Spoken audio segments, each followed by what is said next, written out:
tuambie jambo fulani. We might appear like Tunaweza tukaonekana kama we are too hard.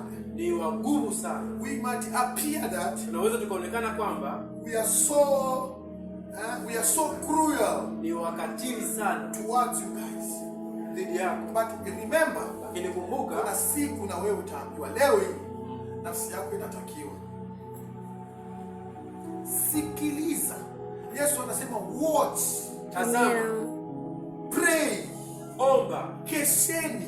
Amina. Because you don't know the day. kwa sababu hujui siku. You don't know the day. Haujui siku. Unaweza ukajimua, mimi sitaki, mimi sifanye hivi, and you go. Unaenda. The Bible is showing us here, Yeye anatuonesha might prosper more uwezo ukafanikiwa zaidi out of God's presence. nje ya uwepo wa Mungu. Because he is good, Kwa sababu yeye ni he mwema. can still bless you. Anaweza Amen. But lakini mwisho wako utakuwa wapi? Ukifa ukikataa utakuwa wapi?